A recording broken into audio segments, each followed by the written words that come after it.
So I wanted to just start. I think we can go ahead and just jump right in with the next slide.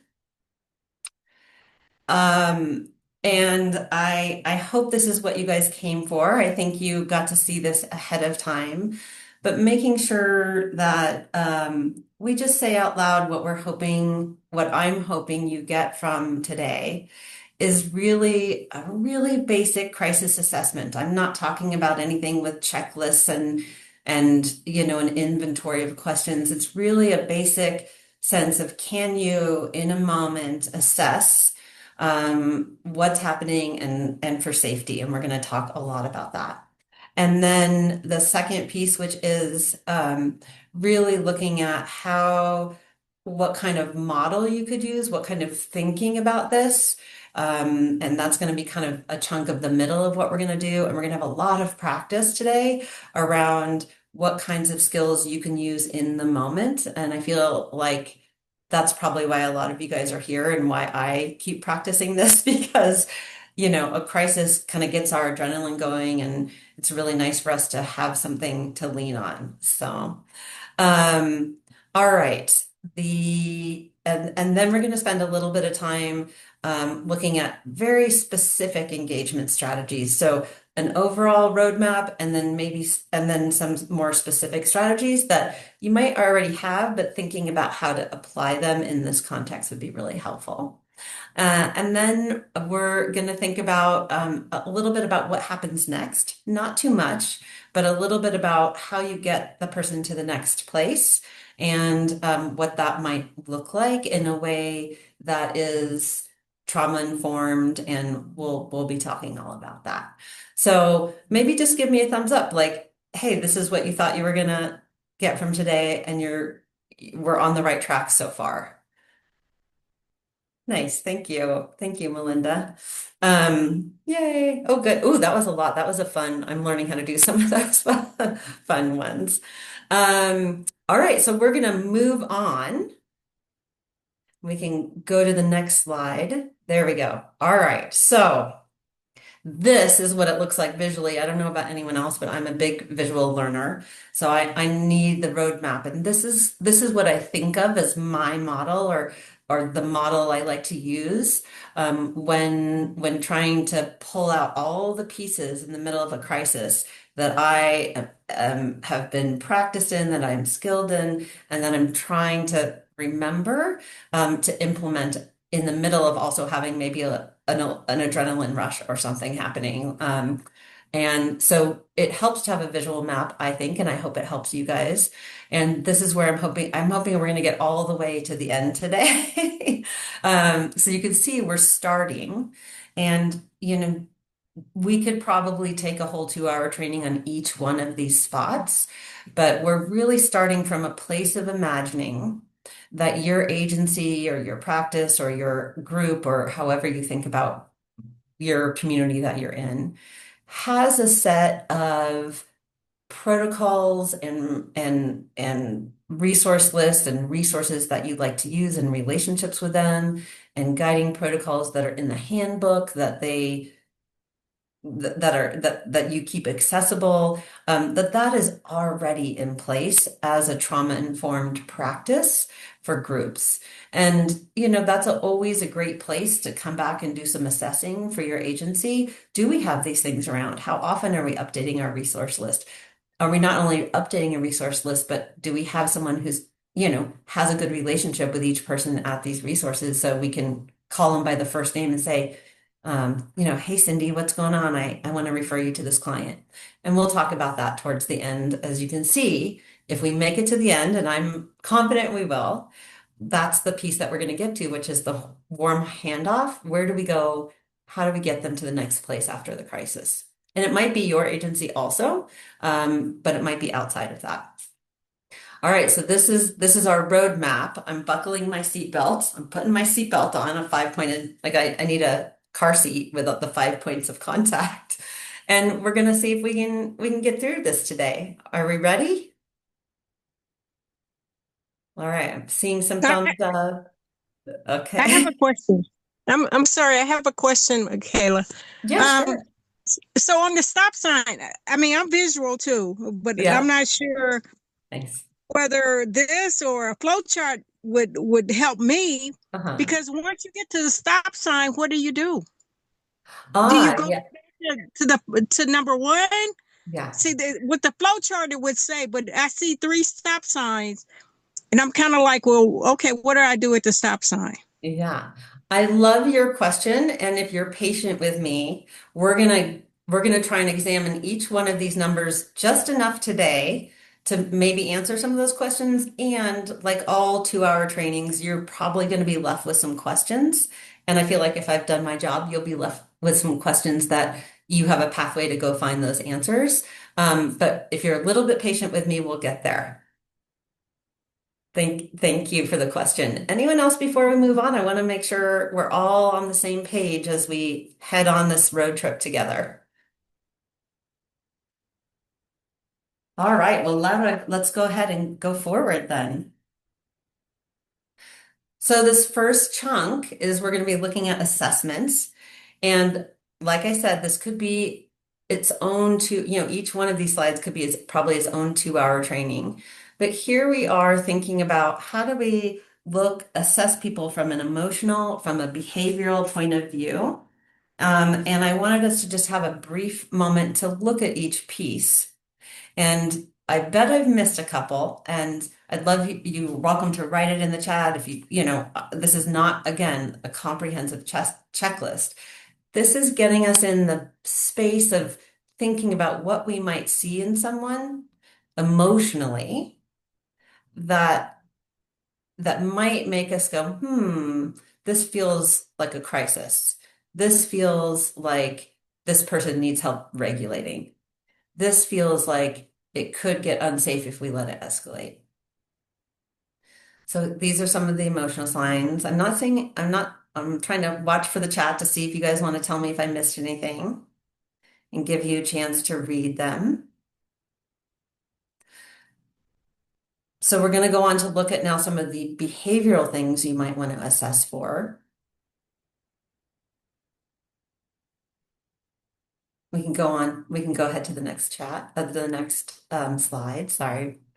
And so here's some of the behavioral signs, looking at what you might be seeing when you look at how someone moves, what someone's doing with their bodies, where they might be positioning themselves, how they might be talking about their bodies.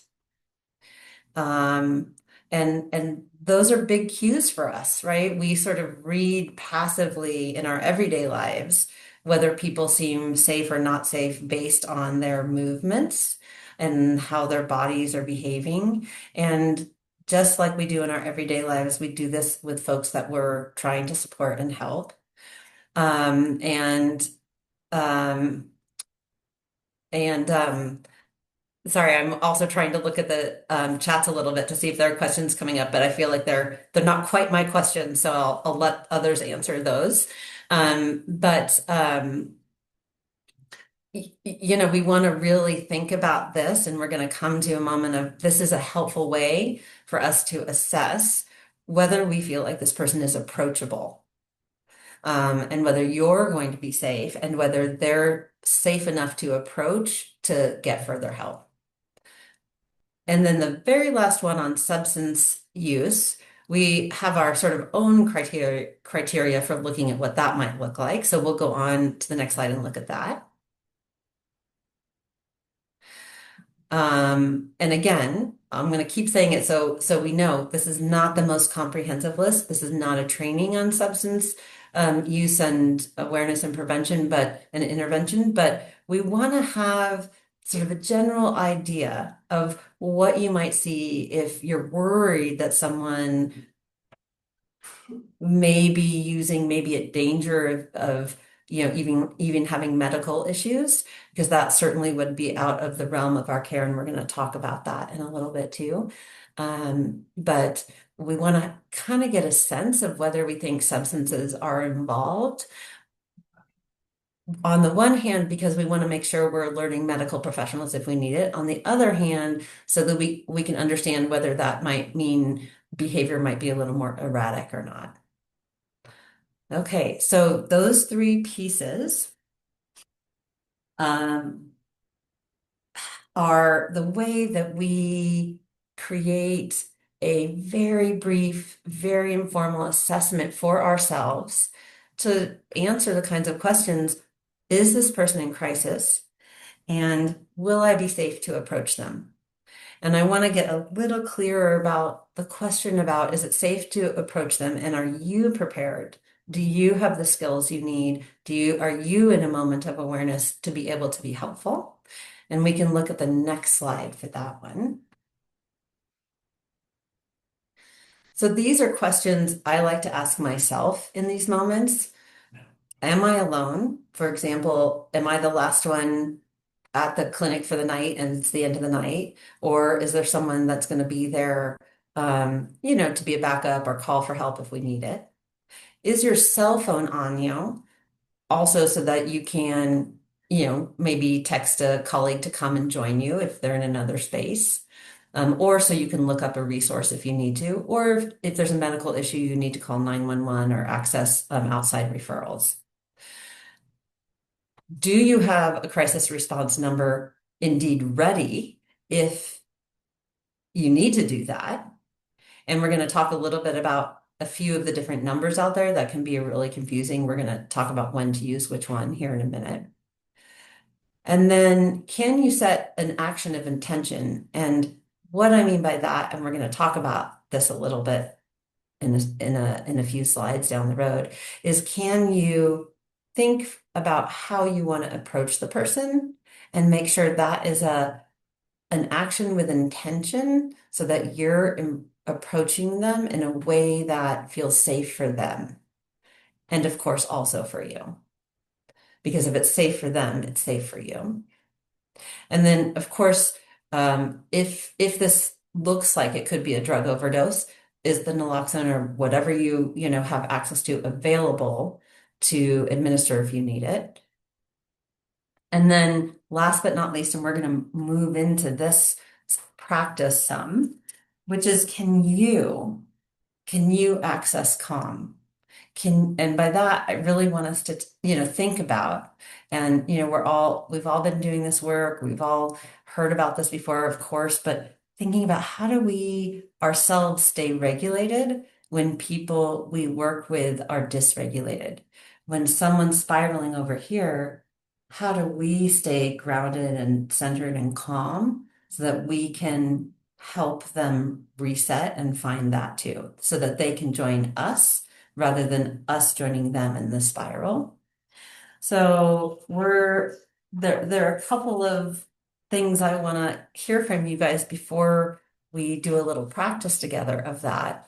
And that is on the next slide, Lara, I would love to hear from you in the chat or if you want to let us hear your voice for a minute. What is it that you do to access calm for you? What is your tool? What is your inner trick for keeping yourself grounded and breathing and calm when things feel crisis oriented or escalated?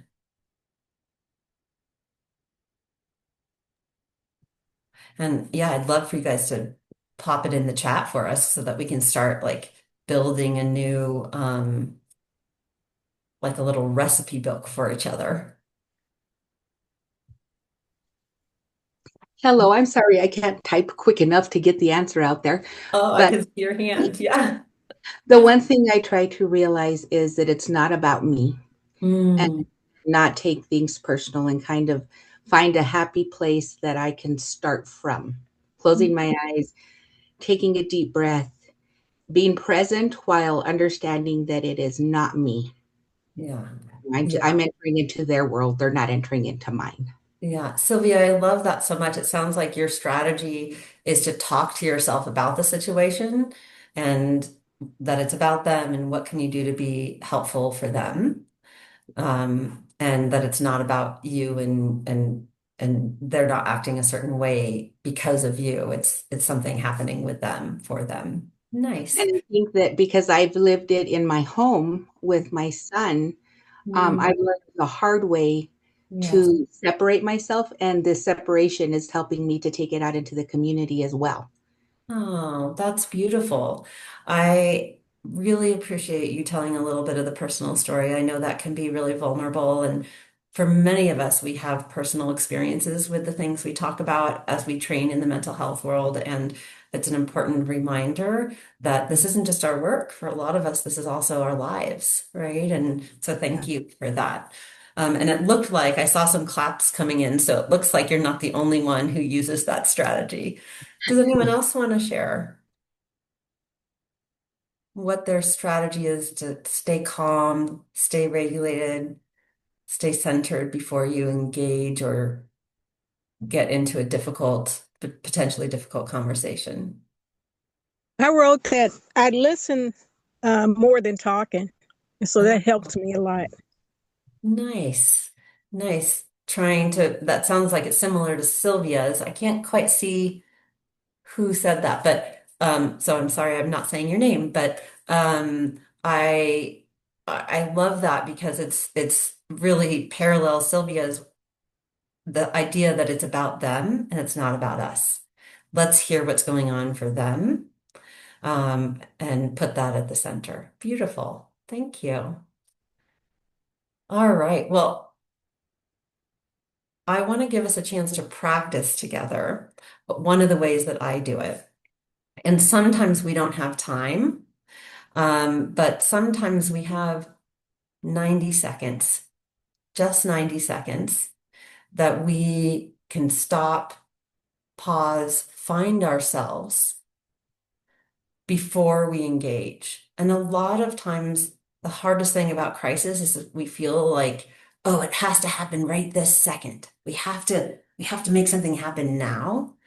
We have to get involved now. And the reality is, unless there's a severe medical issue, if you take 90 seconds to make sure you're good, it's probably going to go a lot better. You're probably going to have a lot more success in helping the person because you'll be a better listener. You'll think about your road, all the pieces that you want to hold um, to do well by them and for them. So we're going to do a little practice. And it's just Entonces 90 vamos a hacer seconds. una You've got my práctica time de for 90 seconds. And if you want to close your eyes, if you want to look at the screen, I'm just going to do a little verbal guiding here. And I'm going to set the timer right now.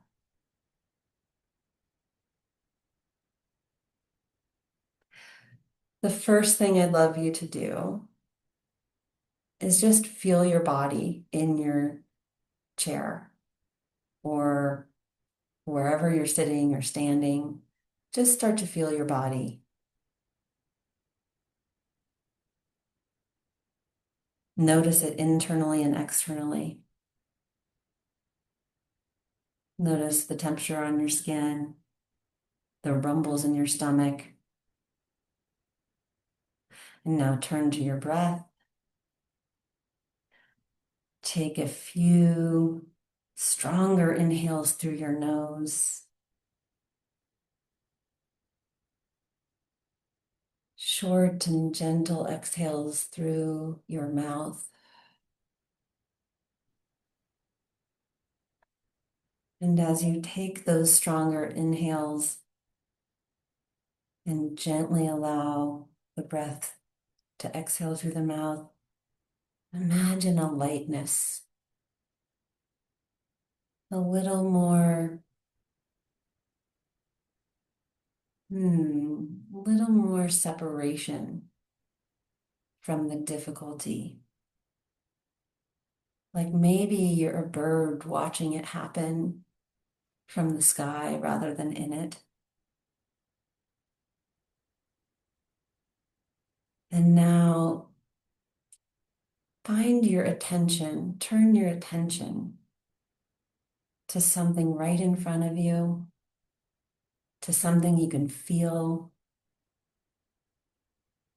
Just notice that one thing for a moment, like a dancer spotting on the wall to keep herself straight when she's pirouetting. And now you can just name what's happening. This is a crisis, but I am grounded. I feel my roots. And then bring your attention to the action you'd like to take. Am I safe? Yes. Would I like to do a soft approach so that this person can feel safe too? Yes.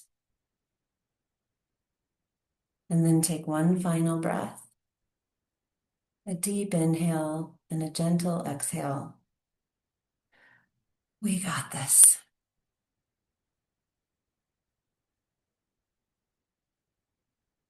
Great. So maybe we can just bring the slides down for one moment. And that may have felt like forever for some of you. And it's hard to imagine that would be and that wouldn't be too much time. That, I don't know, the crisis might get worse if we took 90 seconds to do that. But I'd love to just have a conversation with you guys for a brief moment on what that's like for you. Could you imagine yourself taking those 90 seconds? I would love to have you guys share a little bit about, could you imagine that before you even engage in the crisis? You guys are a quiet group today. We need a brave person to go first. We need I'll it. go again. Nice. Is this Jordan here. Jordan? Yes. Yes, I think that 90 seconds would be a nice little reset, especially if you're going through a lot during the day, and then just a nice reset. I felt it when we were there. I almost like dozed off when we were doing it. So yeah, I think it would be important to do that. Nice.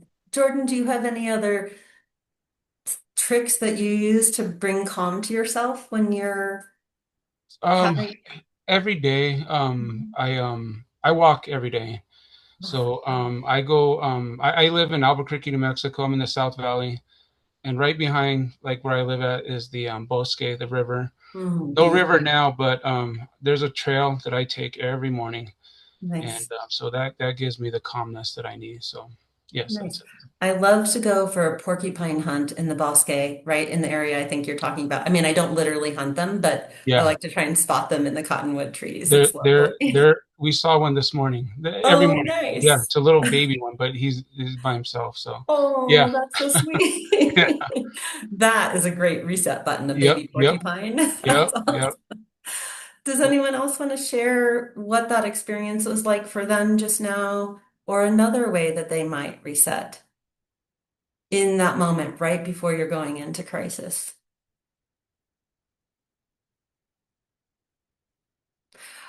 I'm imagining also that, oh, was someone gonna, I thought I almost heard someone. Yes. Oh, I Yeah. saw, Yeah. okay, go ahead. Is this Jolene? And then I saw Yes. John. Yes. Yeah. So it kind of depends on the crisis.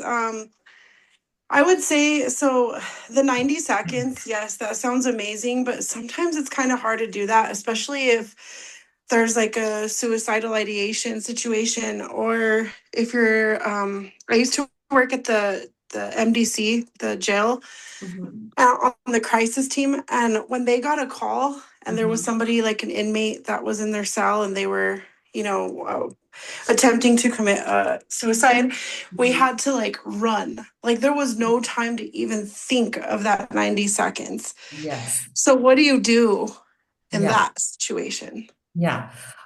You know, I really appreciate that question, and we're going to differentiate here. We're almost on our like literally two. We're going to get there in just like two slides. We're going to Yeah. talk a little bit about the difference, Jolene, between the kind of crisis where this might be a medical emergency, and if you don't intervene in a particular way, there's someone's life is at risk. And that sounds like what you're talking about. So we'll get there. And will you, if I don't remember to bring it back, will you sort of raise your hand and say, let's talk, can we talk about that for a minute more? Yes, of course, definitely. Because 90 seconds could be it may be fast for us when we're Yes. resetting, but then you could lose a life. Like somebody Yes. could lose a life in 90 seconds. So there's a huge, just Yeah. depends what field you're in. Yes. And just so you know, I spent the first 20 years of my career doing suicide prevention and suicide response work. So I'm with you. I gotcha. I know what you're talking about. And you can implement a version of this more often than you think. And one of my strategies to do that is to invite the person to do it with me. And that's when that like sounds crazy, but like if sometimes if you just invite a client, if you're in a session with them or if you're in a moment with them and say, we're just going to sit for 1 minute and feel ourselves breathe, and then we can decide what happens next. Yeah. Yeah, and I know you're talking about a situation that may be even more urgent, so we'll come to that. Yeah, because it just like my first experience, because I wanted to work with the law enforcement team, the crisis team.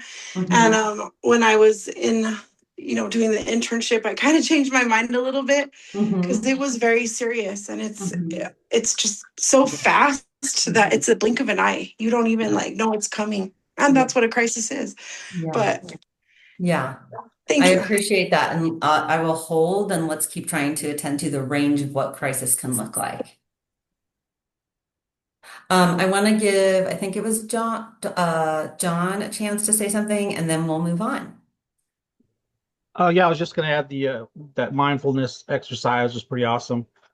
If we're looking at maybe brevity as something that we need to really switch on and off, turn off that autopilot and go manual, then the breathing exercises work really well, whether it's just taking that deep breath and resetting our mind where we are. That works really well in a pinch.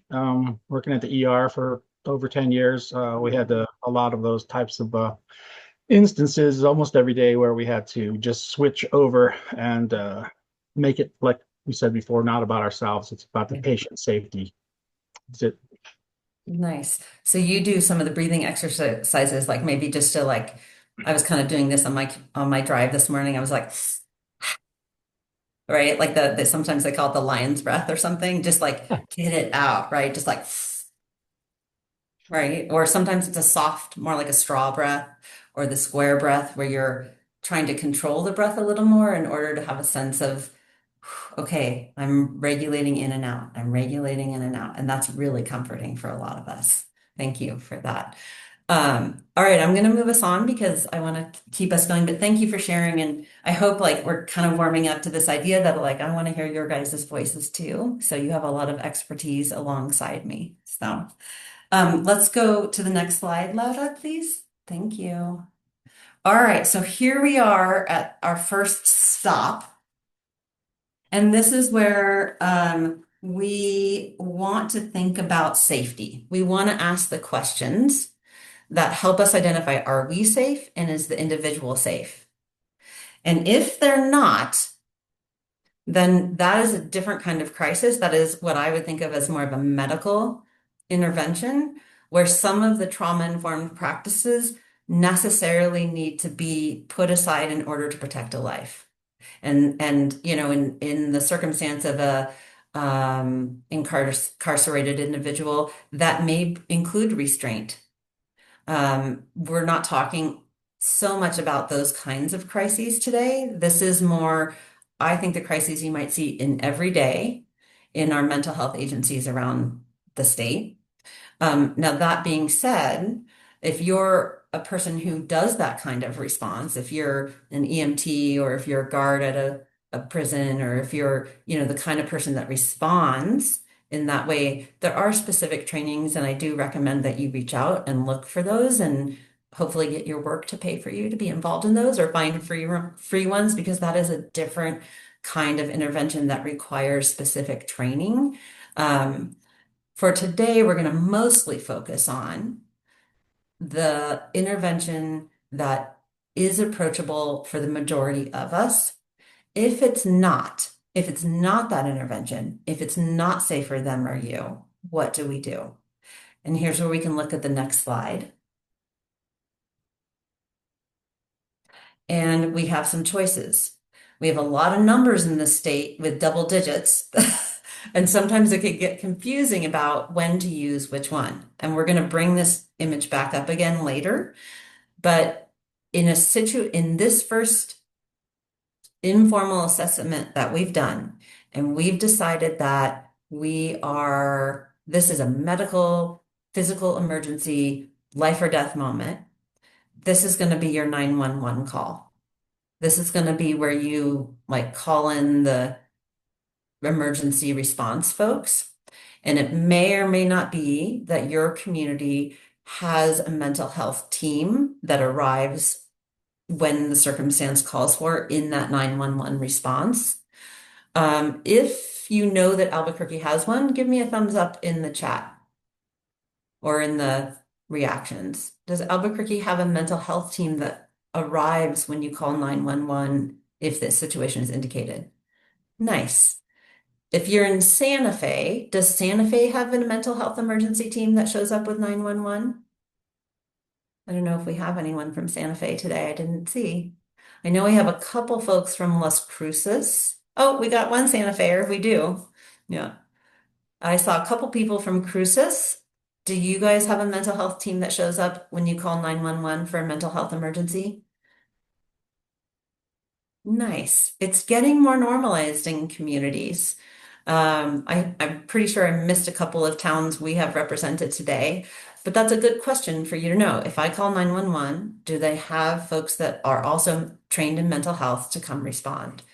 So in that kind of crisis, that's what we're looking for. You stop and you call people who are trained to do that kind of response. And if you have your own CPR training or EMT training, or some people are certified in some application of medical responses, that's part of your agency protocol. That's where we go back to step one and say, do we have a protocol for this?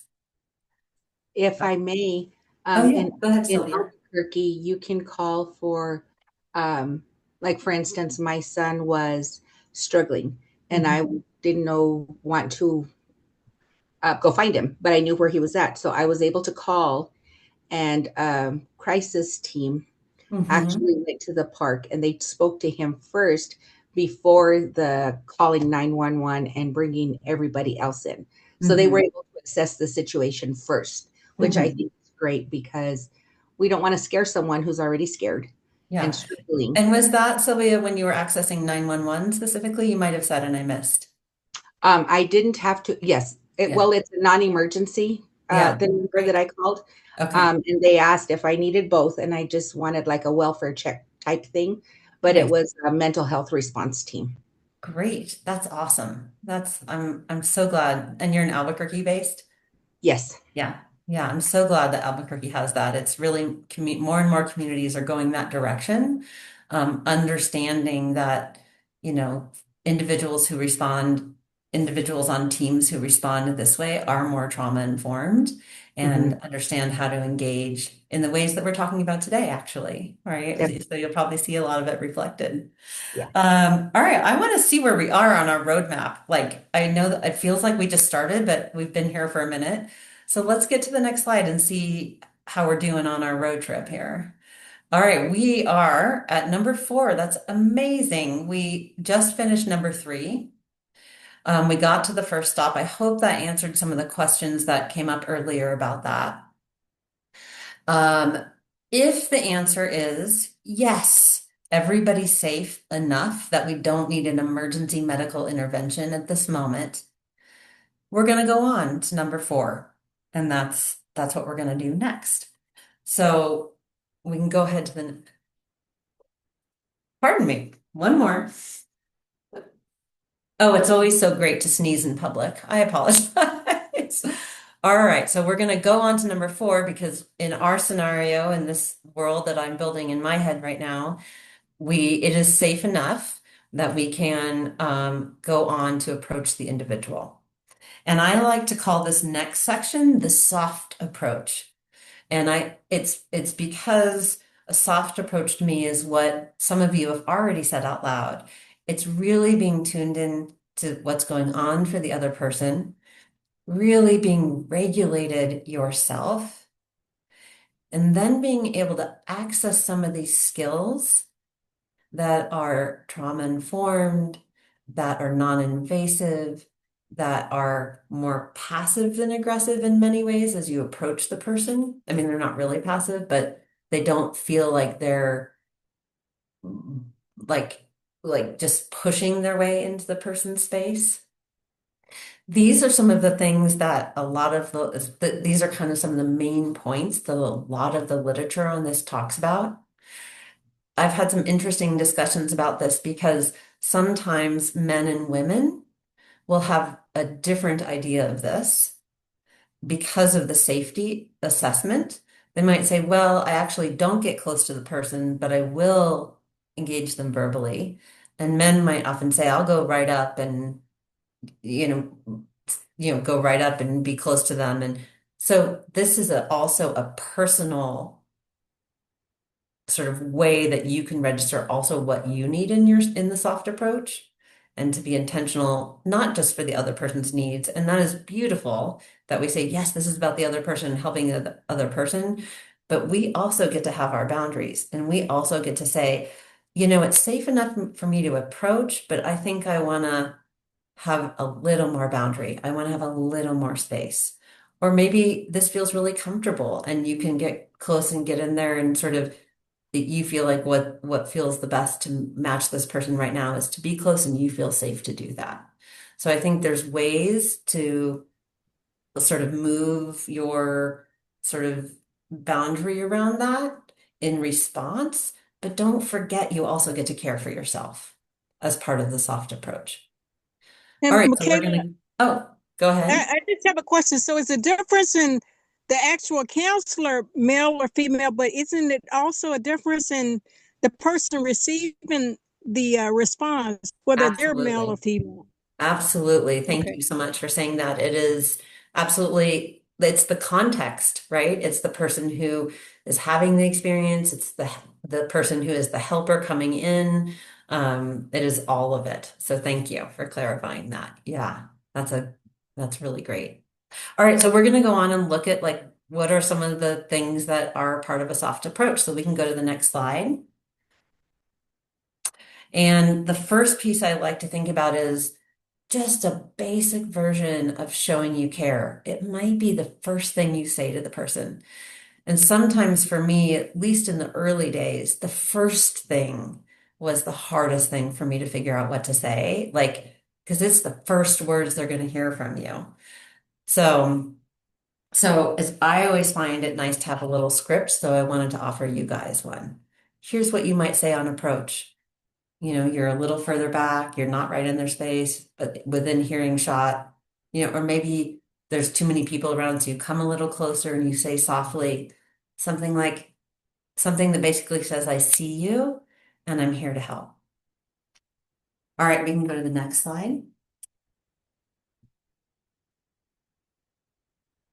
So the next piece of that, and a lot of you, I bet, are familiar with motivational interviewing, and this really comes from them. It's part of motivational interviewing. I have just rearranged it because one, I like the acronym ROSA better. I feel like it fits New Mexico better. But this is in MI what they call the ORs.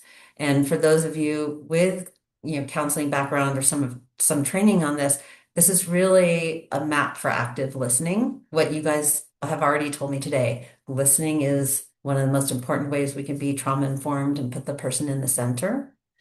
And so giving us a space to think about, creating a space right now for us to think about, this is a skill, even though sometimes we forget because it feels like after you get some practice at it, it becomes more just like how you talk, right? When you're working with clients, reflecting what you hear,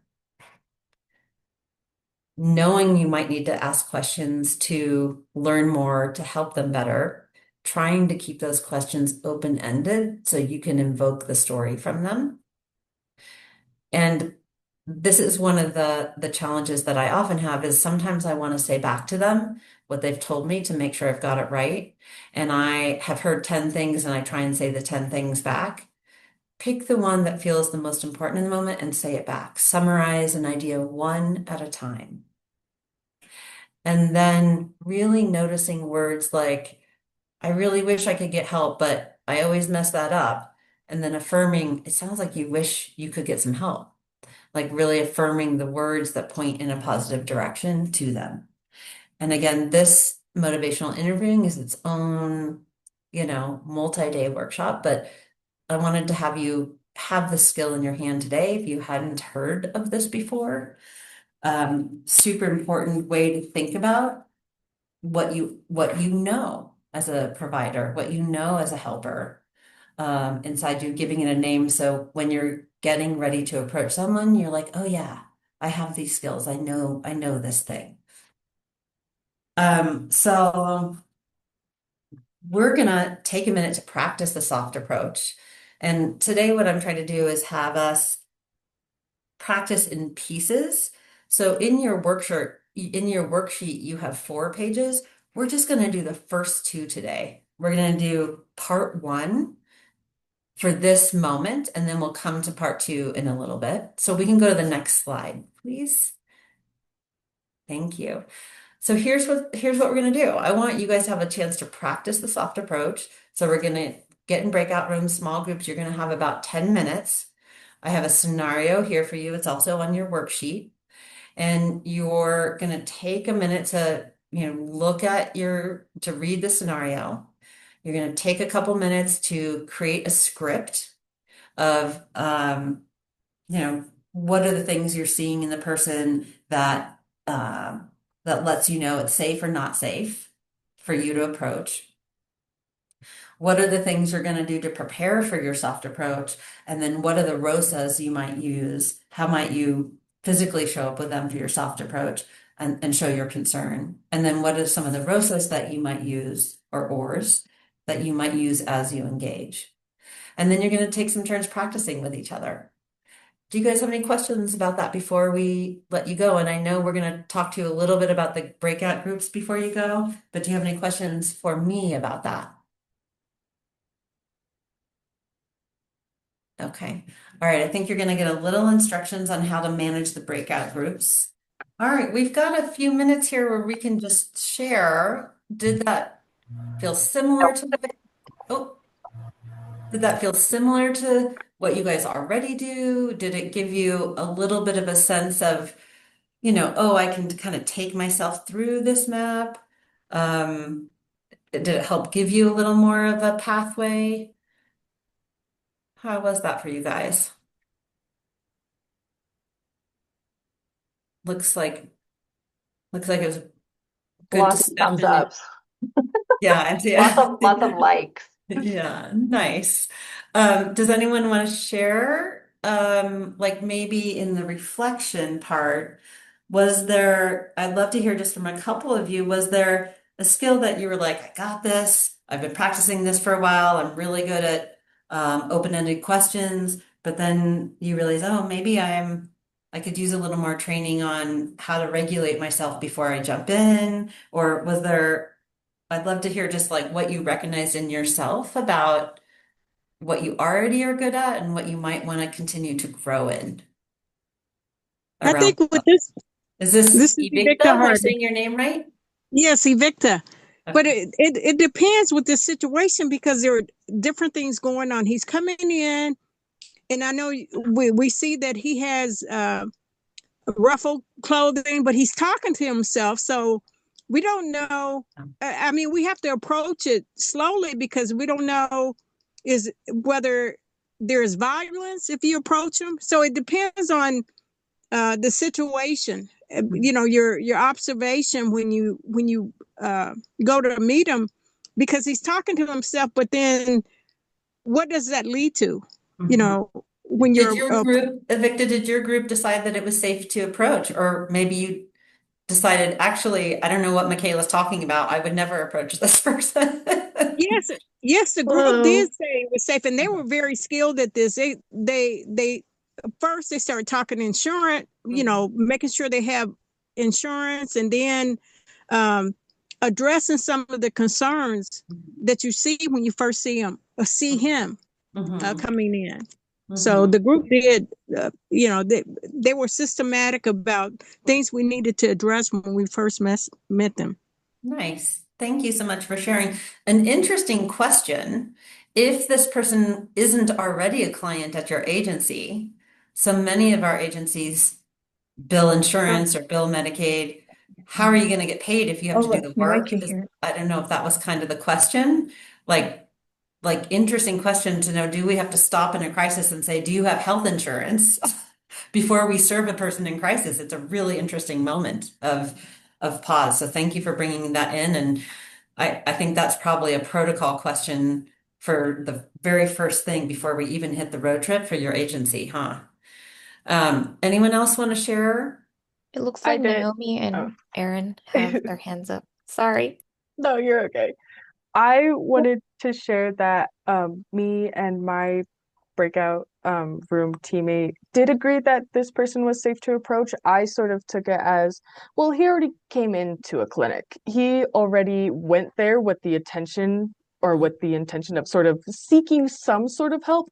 And then I take this behavior, his behavior of sort of, he has tears in his eyes, he's tense, he's muttering to himself. I sort of took this as, these are sort of self-soothing behaviors. He appears, especially with what the case scenario states that he said, nothing is ever going to get better. I don't want to be here anymore. I sort of take those as, well, he's on a downward negative spiral about something. We don't know exactly what. He has an odor of alcohol. He's wearing wrinkled clothes. He might not be drunk at this moment. He might have went out the night prior, maybe just forgot to brush his teeth, and now he just or maybe the clothes, So there's a whole bunch of different ways. What I said that I would do is sort of, hey man, not like that, but just sort of go up to him and be like, hey, you look very anxious. You look very stressed out. Can I get you something to drink? Can I get you a snack? Let's go and talk somewhere. And then I sort of went into well, by what he said, whenever I don't want to be here anymore, where exactly does that come from? Is he talking about not, is it suicidal, intention, or is it coming from a place of, I'm so stressed out and I'm overwhelmed and I don't want to be in this situation. What am I supposed to do? And I sort of took it as, that's how I would take it, and sort of try to dig deeper into exactly what the meaning is behind his words, and then sort of figure out a game plan of, okay, well, I'm a CSW. My whole job sort of feels like resources. I give resources to people and I help them stay on track. Yeah. So it's sort of like, okay, well, let's get, after calming him down, after talking about the situation, whatever his situation may be, maybe he's stressed because he lost his job. He could be stressed out because of a whole plethora of Yeah. reasons, really. People are complex and so much stuff can happen that we really don't know. So it's sort of like, what resources can I provide off the top? Or what resources do I know that I have, that I know that I can help him get back on track and sort of take the Naomi, downward spiral and go back yeah. upwards. Yeah, Naomi, thank you so much of for course. sharing. And I was sort of very intentional about making this a little rich, this scenario, because it can really trigger a lot of assumptions for us about Hmm. alcohol, about his appearance, about why he's arrived where he is. Yeah, And I really wanted it to feel like an assumption check. And it sounds like you got more curious rather than already deciding things about him, which is like yeah. exactly what we want. That's the But position we want to come yeah. from. But I Yeah, think it's natural to be curious about people and their situations, because you really don't know because the human brain and human emotions can become so complex. And so complex. I Yeah, really love neuroscience, so I think it's so yeah. interesting to get Nice, into like the base level of it. So nice. I always go about things as curiosity, where exactly is this feeling or Yes, this statement that you're saying? perfect. Where does it come from? What's Per the yeah, reason behind it, instead perfect. of, oh, he's an alcoholic and he's gonna kill himself. Like, let's call Yeah. 911 in the back. I'm It's a little different. Yeah, I'm so glad. I'm so glad that this stimulated some of this for you. And I know some other people had some things to say about this. And as usual, I'm taking a little more time because I love to hear what you guys have to say. So if you could write that in the chat, some of your thoughts and feedback in terms of like skills that you're good at, skills that you want to grow. If there's things you want to share with each other in the chat about that. I'm going to move us into the next phase, which is where are we on this map? And I think we can go ahead, Laura, and put the slides back up. So we've come to this place, and our scenario here, Martine, is really helpful for demonstrating this. He has said some things that have maybe in our sort of clinical minds said, oh, we better assess for suicide risk. He said he doesn't want to be here. And I love that Naomi pointed that out. Like, I want to know more about that because that's part of our job as to keep them safe, right? This is not a suicide risk assessment training, but here are a few things that you can look for. Some things that put a person at higher risk, some things that make them a little more resilient. And these are the kinds of things that you might build in to your open-ended questions with them, to your summarizing with them, to your affirming of what you've heard. Oh, Martine, you have a sister that you live with who really loves you. Like, I'm so glad to hear that we might want to like let her know you're struggling right now, or you have someone who can support you when you're struggling. I mean, I just made that up about Martine. That's not actually in the scenario, but like our question to be curious about, who do you have that you talk to when things are hard like this? That we can evoke some of the resilience with our open-ended questions we have. Who do we want to call if we're worried about suicide intervention, if we're worried about suicide ideation? If, like we were talking about earlier, it's imminent, like they have the gun, they have the knife, it's probably the 911 team, right?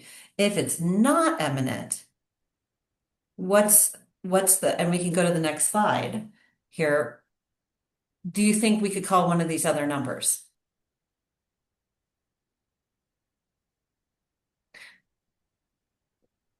For me, because I've had a lot of experience working with suicide ideation, 911 always feels like a pretty good bet. But if it feels imminent, please call 911. Please get help. Please don't expect you alone to be the person intervening with that. But 988 is a pretty good bet. They'll send, if a community has a mental health response team, that's who's going to come for you to help. Okay, there's so much more to say about suicide assessment, and I hope that if that is not a skill of yours or comfort level, that you look for more trainings on that. I want to keep us moving along so we can get to the second part of the practice with Martine. So let's go ahead and move along. We're so far, now we're already to the referring phase of our road trip. And there's some pieces to this. I wanted this to feel like we were walking another kind of path. I'm not sure the perspective that happened, but there are these 5 pieces that I want you to think about with this. First of all, going back to our very first step before you even leave the gate, know what your referral protocols are, what the wheelhouse is for your agency or your work. So whether you're referring in agency or interagency with another agency, sort of know what your agency can and can't do, what's your lane, and then have already created protocols. And I can't imagine there's a protocol for every scenario, but if you know where the protocols are, you know kind of what they are, you know what your most common referral sources are, maybe you even know like, hey, who at your agency is most connected to this other agency who can be a part of the warm handoff with you, the referring. So then the other piece is that we want to make sure, or the next piece is that we want to make sure that to be trauma informed, and one of the ways to be trauma informed is that we make sure that the person we're trying to refer consents to that. Yes, you can help me get connected to this other place. Yes, I want this help. And like Naomi was saying, Martine probably arrived because he wanted help. So assuming that we just have to call on someone's behalf without their consent would not be the way to go, right? We want to make sure that they have as much autonomy and power in what happens with them, for them, to them as possible. Because often people in this scenario already have, I'm going to throw out a random thing, already have a constellation of adverse childhood experiences or other experiences that might make them vulnerable to trauma, re-traumatization. So then we want to talk about safety planning so that you have a little safety planning for right now and maybe what's to come. And that, like I think it was Evicta who said this, like it's all contextual, right? It depends on what your agency can do. It depends on the person and their receptivity. But we want to think about maybe starting a plan, maybe while we're waiting for responders to come, or we're waiting to get a hold of a person at another agency, starting to build some planning in with your person, with the individual you're working with, using the crisis lines as needed. We're just going to keep saying that, and then actually making the warm handoff. So we can go to the next slide. Here's a way, again, as some of you know me, I like to have scripts for things. So some of the ways you can introduce trying to get them help, especially if your agency doesn't already do it. They might be there because they've already come for the help, or you're maybe just saying, hey, we're gonna find someone to sit with you for a little while. Hang on a second. But just having a script for that first moment into moving into how to talk about getting help. And then go ahead to the next slide. Remembering, and this feels so important to me, we made a stop sign for it. If they say no, thank you, this is a voluntary state, right? I mean, what we really think about that in terms of hospitalization, but I like to apply it sort of to every step of the way. If a person doesn't want you to refer them, don't do it. If you feel like there's imminent danger, that's a different story, and that's where you're going to call for help. But just always keeping in mind, trauma informed care is consent, autonomy all along the way. Stop. And that doesn't mean you won't get there, but maybe it's time to pause a little more and just be with the person a little longer until they feel more ready. Okay, we can go to the next one. So we're going to take just a moment to talk about safety planning. Again, this could be its own training, but there are several different kinds of safety planning. The one that I was trained on, I didn't know it was called this until I really started researching it, called the Stanley Brown Safety Plan. And that's kind of the basic safety plan where you're aware of your triggers. Here's what you want to do to respond to your triggers. Here's who you're going to call for help. Here's a couple of emergency numbers. I'm guessing that sounds pretty familiar to you guys, and that's something you might send off your client with, send off a person with in their pocket, theoretically, to remind themselves of what to do when they're feeling vulnerable. And then, so versions of that can be less or more extensive. The Wellness Recovery Action Plan is looking at kind of what happens next.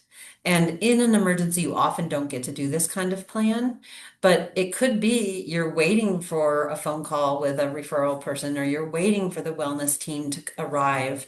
And you might start with some open-ended questions that have this kind of wrap plan in your mind, which is like, who will be at home with you tonight? Who do you have that you can talk to about this?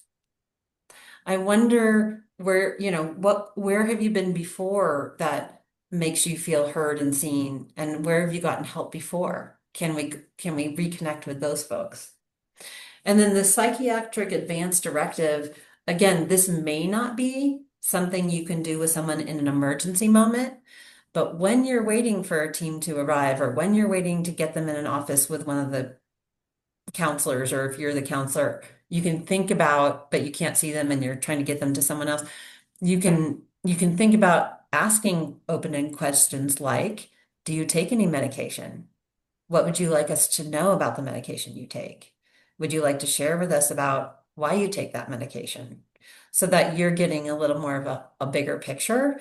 And oftentimes this advance directive is really for folks who, might be bipolar or have schizophrenia, and they want someone to know that if a incident occurs, that they already have a directive about what to do with medication, about hospitalization, about I'm thinking so much about Sylvia and her son, about if there's a crisis at home, how they want to manage it, so that in the moment, they have something, a map, just like we've made today. All right, so then we can, so again, there's much more to say about this, but this is just remembering this is part of our map today. And if this is a skill you need more on, I encourage you to go look for some of these and see what they entail, so that when you are thinking about your open-ended questions, you might pull from them. We can go to the next slide. So then next would come the actual handoff. We've done the preparation, we've gotten consent, we've gathered some information. Maybe we've even started to build a plan about what do you want to talk about when you connect with this person. During the warm handoff, I really like to have the person in the room with me. I like to be next to the person. They're hearing everything I say. Maybe they even want to do the talking and I'm just there for support. As much autonomy as I can give them. And then I want to make sure we're just highlighting the main points. We don't want to overshare or overcomplicate it. We want to highlight the main points. Martine is having a really hard day. He's feeling like he might want to die. He's really looking for some support to solve some of his problems. Can you help us? Right? There's some main points. And then we want to make sure we've turned to the individual and said, did we get that right? Do you want to add anything to Susie on the other line as we're trying to get you an appointment there? Or do you want to, what did I get wrong? What would you like to add? Always bringing in the autonomy of the individual. And then you're going to address any questions the individual has, or questions that the referee, the person that you're trying to bring into the team, to the help team, has. Then afterwards, focusing on making sure you summarize what happened to the person and to the person you've referred to, making sure between you and the person you referred to, the agency you've referred to, that you're coordinating documentation so that this person just doesn't like start floating around and you thought the other agency had them and they thought you had them and no one's documented who's carrying hands they're in next or now or both. Making sure your documentation and follow-up is coordinated and thoughtful. And then with the person, I like to think about practicing or troubleshooting barriers, because we know things like transportation, jobs, childcare, all sorts of things can be barriers to showing up at an appointment. And we want to sort of troubleshoot that with the individual to help them have success in making that connection. Okay, that was a lot. Mikahla, this is Evicta. I just have a question. So if they're being seen by 911, one of those operators, Yeah. that's not a warm handoff, right? Because I'm still having, I guess I'm a little bit obtuse, but I'm still having a little bit of trouble with the stop sign, because it seems so resolute to have the stop sign, because even if you hand them off, you still have to make notes and everything, and they'll probably come back to you, even if a crisis team comes in. So that's not the end of it. So sure. And I'm still having a little bit of trouble with the stop signs. Yeah, no, I appreciate this, and this is really good feedback for me. And I think it's like when they come back, Evicta, and if this isn't if this doesn't kind of address your question, I think what I think about that is more if they come back to you and your agency, it means your agency treats whatever the challenge was and is working with them long term. So then that's when you would move to treatment planning. And that's less of the crisis mode and more of the care mode. Okay. Does that help a little bit to think about it that way? It does, but I don't know. Just the stop sign just kind of throws me off. But it does Oh help. yeah. It's like so hard, but it's not really a hard stop. Yes, I agree. Okay. I agree. Okay. It's just maybe think about it as like this is where this training today stops. Okay. Because there is so much on the other side of that potentially. It's just a way of recognizing, oh, that's a boundary. That's where something different's going to be going on. Okay. Is Okay, I think helpful? okay, that's better. Thank Okay. you. Okay, you're welcome. Thank you for asking. All right, so we're going to get a chance now to go back to Martine and do the second part of the group conversation. Um, and and see what you guys come up with in terms of what does a warm handoff look like. And I just don't want, I want to just point to you. I know you have the worksheet so you can see your way through that, but I just want to make sure that you take a few minutes at the end, either individually or with each other, to reflect on the questions, because we're now gonna, I want you to be able to walk away from today saying, here's what I feel really competent in, and here's a question I have for myself for what's next for me in terms of growth. So any questions before? It's kind of the same drill as last time, so we're not going to put the slide up with instructions again, but you have the instructions for the content of the discussion. Any questions before we jump into to work with your group again? All right, it looks like we're ready to go, so I'm going to hand it off to the great team that helps get you guys in the groups, and we can go into it. Did you guys get a chance to shake it out a little bit or do some jumping jacks also, or a few stretches while we were in group? We're in it. We're in it. We've almost made it. Welcome back. We have a little bit of time now just to hear how that was for you. If you'd like to share a piece of how it felt to do the warm handoff, if you want to address some of the reflection questions. And I know it's been hard I appreciate, like, it took us a minute to warm up, and then now it feels like we don't have enough time to hear from everyone. And we're working hard to do our best. And so maybe just keep your responses short, and I will also try and do that. And I know we're all in this field because we're good talkers. So please feel free to share. I'd love to hear how that was for you, the second piece, and how we're going to take good care of Martine.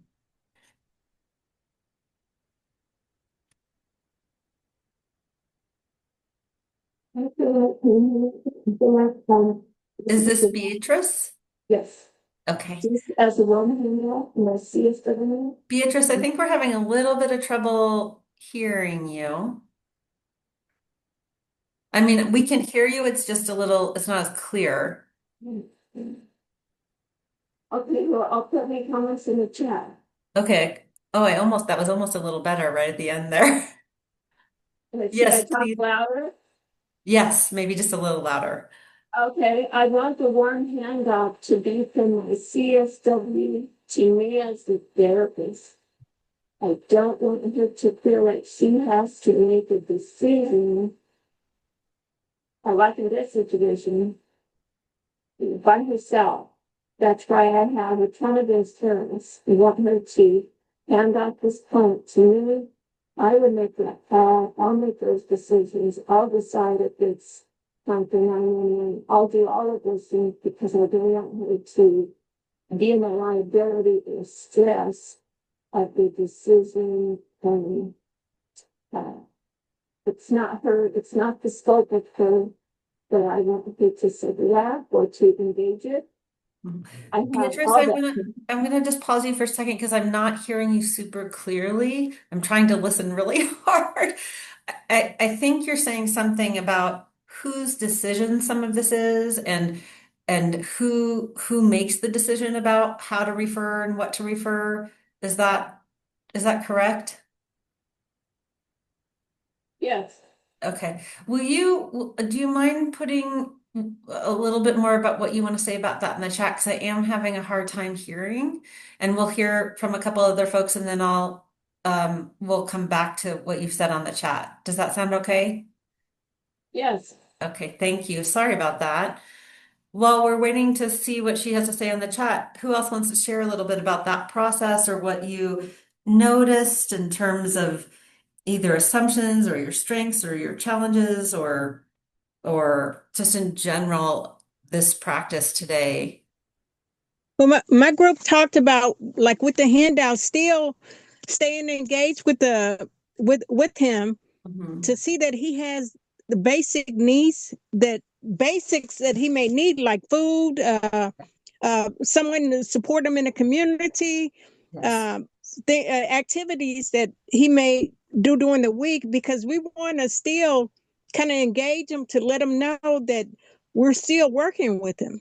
So, like he's leaving here and we're handing off, but he has insurance, but can he pay for his prescriptions, things like that. Yeah. So like one of the questions of Victa is like, if who's working with this person over time, like kind of planning for how they're coming back and how that's being managed. If you're not and you're referring on, how does that look different? Is that kind of what you're thinking Yes. about? Okay. Yes. So Okay. it was extensive, with some of the things we talked about, because we don't want to just leave him out there, because we don't know what he's really going through. Yeah. And Yeah. and we don't know if it's long term or something sudden that happened. I know in Santa Fe they have a program called Connect. And if you're admit, there are many, many nonprofit and mental health and food providing agencies. That's not really the way you say that, but that are part of this Connect community. And one of the things that they ask their members to do is what's called a social determinants of health assessment. So looking at things like food security, housing security, medical security, um, physical security, and saying, do you have any needs in these areas? And if you do, we can do a warm handoff to an agency that doesn't provide that. That does provide that if your agency doesn't. Does that make sense? And I think Bernalillo County, I think Cruces, in fact, the state, my understanding is the state may be working on trying to create a network like that, so that there's this way to basically do an assessment, like what are some of the other needs you have, and let's make that connection for you, even if our agency doesn't provide it. And that would be the best case scenario. We're sort of holding the full picture of the individual. And sometimes our services can be so fragmented, right? You're going to get your dental care here and your mental health care here and your medicine here and all the things, right? Anyone else want to share a little bit? I'm A couple comments in the chat too. Oh, nice. New Mexico Solutions in Santa Fe has a crisis response team as well. Oh, let's find also Beatrice. Let's go back to yours. So if you're Beatrice, you can give me a thumbs up if I've got this right. I'm just going to read your comment. I want the CSW to pass the client to me as a therapist. She can continue to be supportive, but those higher levels of care decisions should pass to a licensed provider. Our team will provide a wraparound service for the client. I love this because what you're indicating, Beatrice, to this group is that many agencies have a protocol. And this was like our very first thing that we talked about, which is what is your agency protocol? And if the protocol is for the therapist to be making some of these decisions, then you want to make sure that the CSW is trained in that agency protocol. Now, what happens if the CSW is there alone or there with a couple of other CSWs and the therapists haven't arrived yet, or the therapist went to run an errand because they had a cancellation and they're going to be back, right? So there's all these little holes sometimes in protocol or in moments like this. And I think it's really helpful to talk about that. And I do think that, I mean, in the perfect world, like every human would be good at caring for another human and being able to say, I see you in I see you hurting. I'm another human being that wants to help you get relief from your pain and suffering. Let's see who can help you get relief. And that doesn't necessarily take a degree or a license. And it's really important that agencies have protocols to say, is it appropriate for the CSW to do this? Is it appropriate for the therapist? What's your sort of hierarchy of who makes what kinds of clinical decisions? Also really important for legal reasons, for safety reasons, for liability reasons. So both are true. And I just want to make sure it doesn't mean that, as a human without any license, you can be trained to respond to someone in crisis, right? You might be on the street walking in a city, run into someone and say, "Hey, looks like you need some help. Let's call someone," right? That would be really lovely if we all could do that for each other. Okay, other thoughts? We've got just a couple minutes to hear one or two more thoughts, maybe.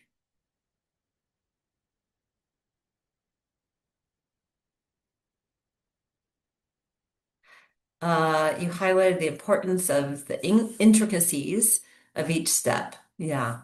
Yeah. Boy, John, I think, John, you said that, and I sure wish we had time to go into more depth on a lot of these, which is why it feels really important to me that you guys reflect on what is the area you feel strong in? What do you feel like, I got this? I know how to self-regulate myself. I can self-regulate.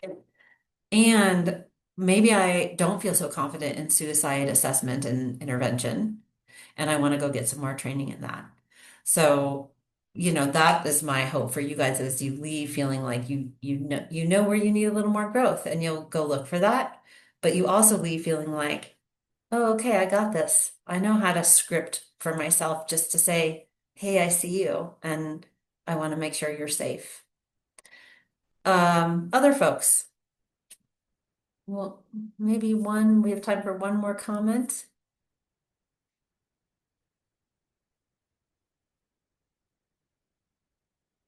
All right.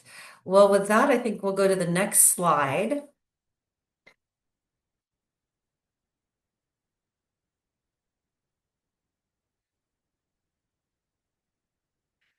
And believe it or not, in these 2 hours, we have made the journey of thinking about from our very first step of what are our protocols, what are the resources our agencies might have, our referral resources, thinking about how do we assess the individual in terms of, is it a crisis, and are they safe and are we safe?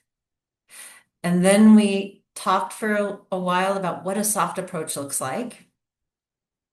And what are some of the scripts we might use? What are some of the skills we might use, like our ORs or ROSAs from motivational interviewing? And then we looked at, what does a warm handoff look like? What does making a really a really connecting, like we're feeling good about holding this person in community, making that referral in a way that doesn't just leave people unattended or floating or no one's tracking that. And also importantly, we looked at the places where we might be limited, where we need to stop and reassess what our action is. So we looked at, if it's not safe, we need to stop and do something different. It's not going to be our role to do the direct intervention. Then we looked at suicide assessment and said, if the suicide threat is imminent, it's not our place to try and do an intervention. We need to bring in a crisis team. We might want to stay and be, but we want to call in more help. That's not, this type of road trip isn't the one that we're on anymore. And then we looked at offering help, and we paid attention to the fact that part of trauma-informed care is when an individual tells us no, we need to listen to them. We need to say, okay, you have rights and autonomy, and if you don't want me calling the hospital, if you don't want me calling this, and there's no imminent threat, we listen. And then last but not least, we made our way to, they have a yes, and we connect either with people in our agency, from CSW to a handoff to a therapist, or from a therapist to a psychiatrist, or from a CSW or therapist to a recovery center. What that looks like, so that we're holding these individuals who are suffering with compassion and care.